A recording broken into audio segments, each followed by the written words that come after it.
when people will take more seriously global warming is when Aramco, Saudi, the kingdom, runs out of oil. Now, 2 years ago, Aramco, which is a petroleum company of the Saudi government, they're going to go public. This was when oil was $28 a barrel. Now, why would smart guys, MIT kind of guys, say they're going to go public at the lowest oil price in the last 30, 40 years? Which means that for the first time in the history since they discovered oil there, J. Paul Getty discovered oil there back 70, 80 years ago, they're going to know about plus or minus 10% how much oil the Saudis really have. Now, I'm here to tell you, they have hundreds of trillions of barrels. They're never going to run out of fucking oil in your children's lifetime. And you know what the price of oil is going to do when they say that there's 42 gazillion barrels of oil? Like a fucking stone. And so what does this have to do with it? No, because global warming is an anomaly based on hyped up by this generation for something to bitch about. We had it 55,000 years ago, we had it 300,000 years ago, but to blame it on us is bullshit. Is it not accelerated by humans? 100 millionth of a percent, who cares? So this is just a scam and a sham and...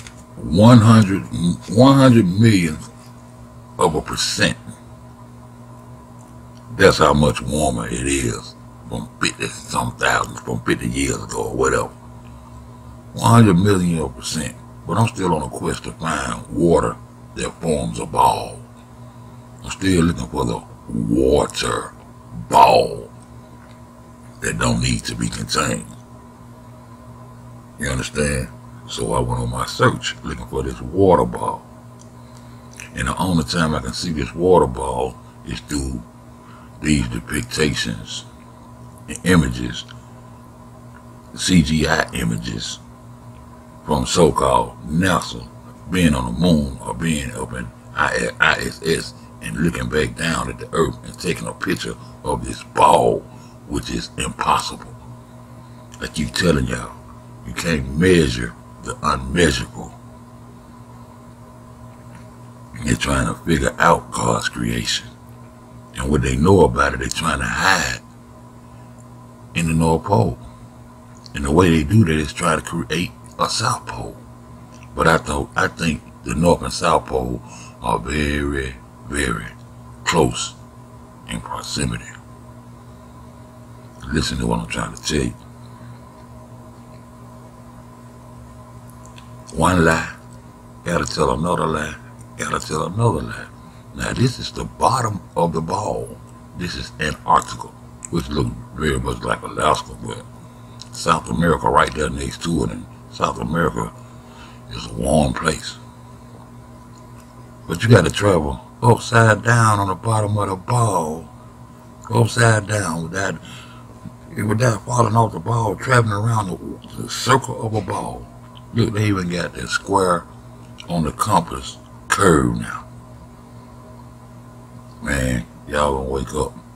I'm still looking for some water that's gonna ball its fist up and not do what water do. That means it runs, it falls, and it seeks containment. Water itself seeks to be contained, and it always is contained. Sally and I were in the South Pole 2011, and we're there, and there's a big $500 million scientific station there that's mostly funded by the U.S. government, and the scientists came over and gave us presentations, and they, at that time, they had drilled 5,000 or 6,000 or 7,000 cores in the South Pole. Not many people realize the South Pole is on a mountaintop, so you're up about 12, 13, 14,000 feet, so a lot of people suffer from oxygen deprivation, and bombs out at night. And so he's going through these cores, and then he says in 55,000 years ago, it was 1.96 degrees warmer Celsius than today. And stop. Let's go back to that. How do you know that? And then all these MIT, Caltech, all these guys, oh, well, because of this, E equals bullshit. We know from absolutely within a millionth of a percent, it was warmer. But no one's denying No, that. wait, okay. And and we all know it's cyclical. Yeah, we know it's cyclical. Okay, and then what about global warming? Everybody laughs all at the same time. It's a load of shit. They also will tell you that it's too cold to fly planes across this land. Now you're looking at a leveler, looking at a level, and you look at the little water inside the little glass, the little liquid. That's how you get level.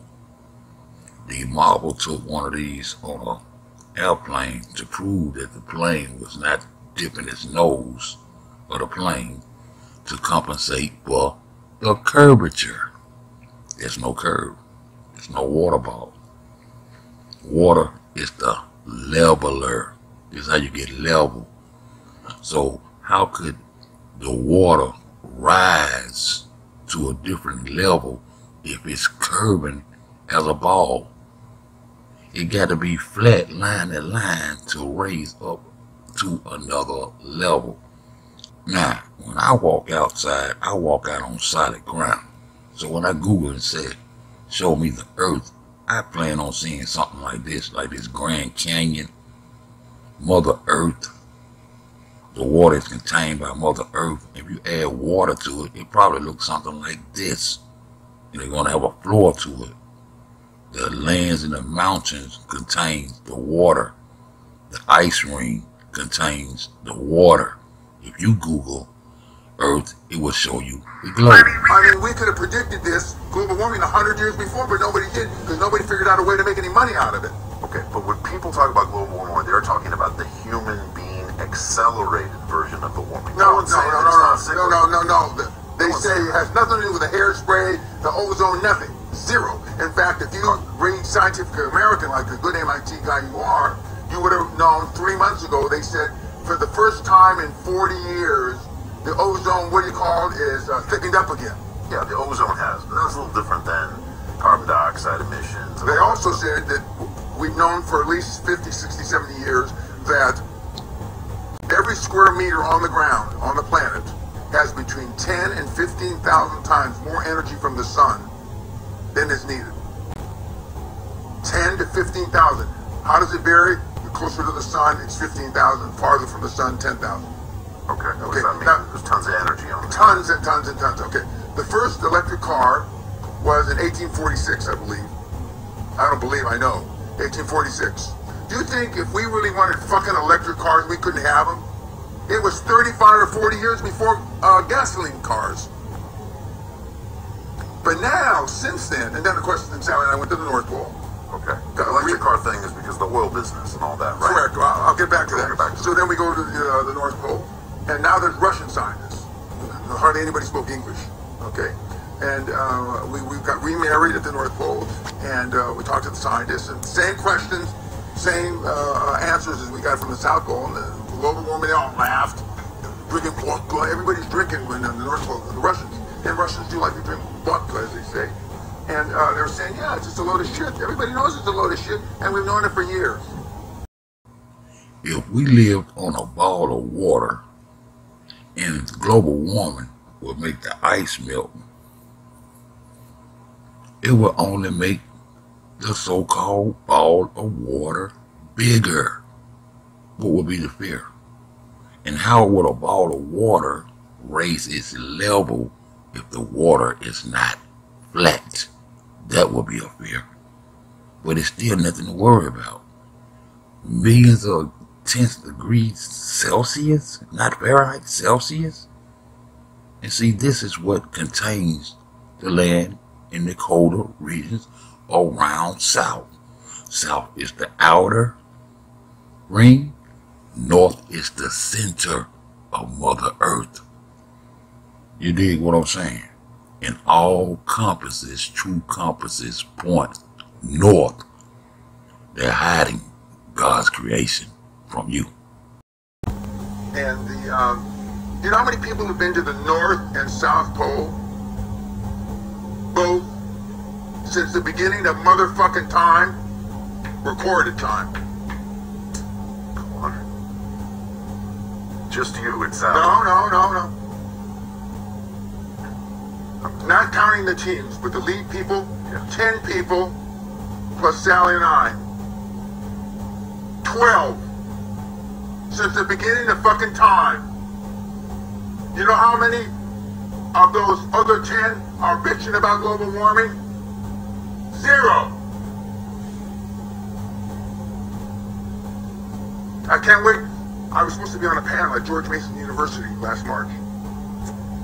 First it was going to be a talk, I could talk about anything, and then it wasn't, it was a panel, and then they wouldn't let me film it, so then I dropped out. But I was hoping global warming would come up. And so you're saying because you were at the South and you were at the North, I mean, it doesn't make you an expert. No, but I talked to the experts. Okay. And none of them journalists, these fucking journalists that are writing about this, they haven't talked to Dick. They haven't talked to anybody. Nobody's asked me what I saw there. Nobody's asked me the scientists that I met with. Yeah, 10 plus Sally and I. And Sally and I are bipolar. Only 12 people since the beginning of recording time has been there to the North and South Pole, other than a team of scientists that are put together to keep the lie going. They got us paying for creation. Stop letting these people talk past creation. The truth don't need no help. It won't bend, break, nor fold. Flat motherfucking power. Boom! Every square meter on the ground, on the planet, has between 10 and 15,000 times more energy from the sun than is needed. Every square meter on the ground, on the planet, has between 10 and 15,000 times more energy from the sun than is needed. Every square meter on the ground, on the planet, has between 10 and 15,000 times more energy from the sun than is needed.